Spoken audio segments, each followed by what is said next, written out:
Olá, bom dia! Estamos continuando então nossa meditação durante esta última semana de quarentena, que já virou cinquentena aqui na França. E nós vamos continuar no que começamos no dia 5 de maio, hoje é o dia 6, e nós vamos continuar em Romanos capítulo 6. Esse texto tão maravilhoso, tão rico da palavra do Senhor. Todo cristão deveria conhecer Romanos 6. E olha esse verso 17, Romanos 6, verso 17. Mas graças a Deus, porque outrora escravos do pecado, contudo viestes a obedecer de coração a forma de doutrina a que fostes entregues. Muito interessante. Então, nós vimos ontem, no dia 5 de maio, que dirigindo numa estrada, a gente percebe uma paisagem maravilhosa, talvez nas montanhas dos Pirineus, aqui perto de casa, e você tem aquele desejo de pular do alto da falésia, porque você sabe que a graça vai estar lá embaixo da falésia esperando por você, vai ter um hospital para cuidar de você, então você, de vez em quando, você tem esse desejo doido de pular do alto da montanha e você pula. Só que quando você lê o Romanos 6, você percebe que você não é mais escravo do pecado. A graça que veio para te salvar é uma graça que te liberta desse desejo de pular do alto da falésia. Então você não pula mais, porque você é inteligente também e não pula mais, vai perder tempo dos médicos, das enfermeiras, e principalmente se tem um Covid por aí, que o hospital precisa do espaço para o pessoal que está doente com Covid. Então, não pule do alto da montanha. Continue dirigindo com Jesus. Uma coisa muito interessante é que o Paulo começa também essa parte de Romanos 6 fazendo uma perguntinha, que a gente chama de pergunta de retórica, ou seja, ele não vai esperar que você dê uma resposta. Ele pergunta e ele mesmo vai responder. Ele diz aqui, e daí? Havemos de pecar porque não estamos debaixo da lei, e sim da graça?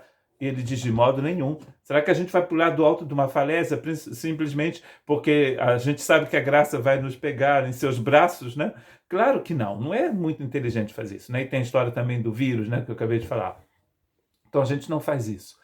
E depois ele vai nos dar um ensinamento muito importante aqui no capítulo 17. A primeira coisa que ele faz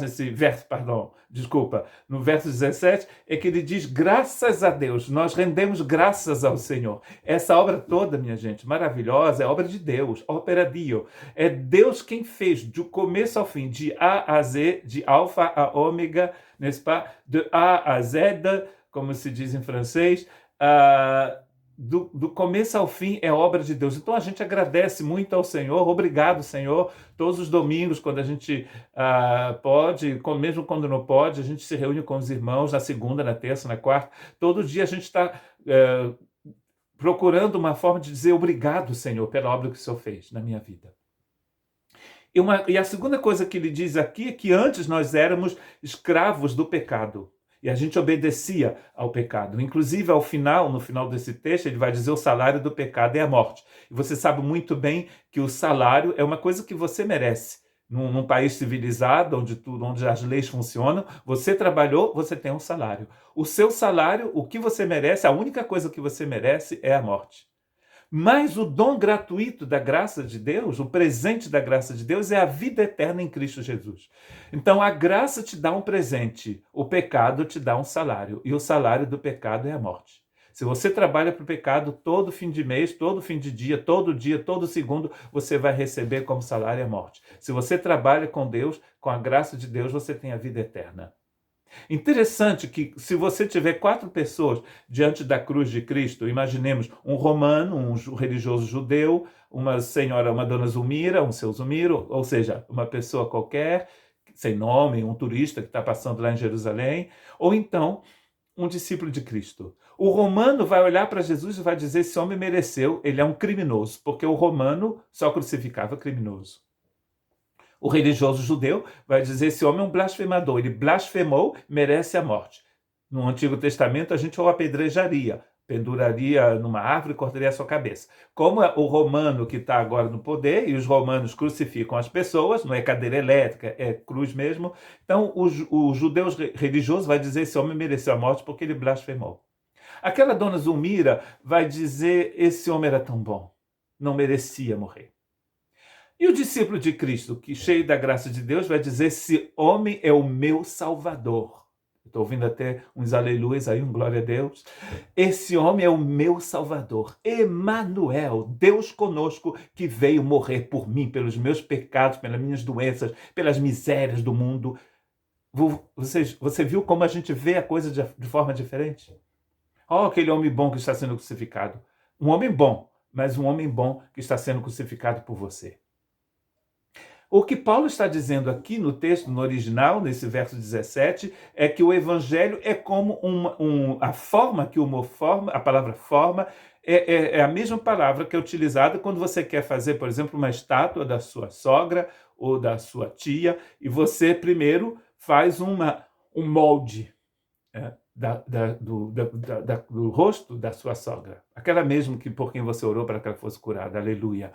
Então, o que acontece? Depois você coloca a matéria que você vai utilizar nesse molde, e quando você retirar o molde, você tem o rosto da pessoa que você quis representar nessa obra de arte.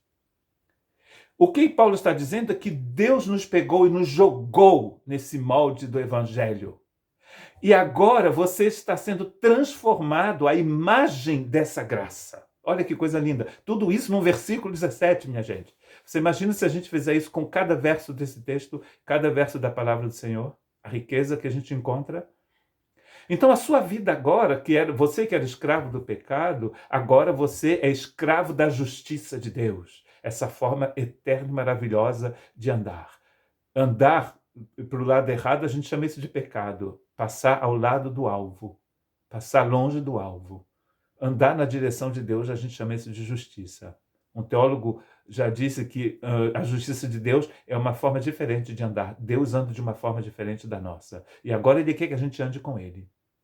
O salário do pecado é a morte, mas o dom gratuito de Deus em Cristo Jesus é a vida eterna.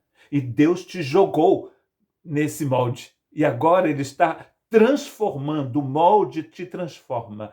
Ao invés de parecer com seus antepassados e com a herança inútil, como diz Pedro, que eles deram para vocês, para cada um de nós, sempre fomos assim, a gente diz. Não importa, a gente foi assim, mas agora a gente é diferente, porque a gente está parecendo com Jesus.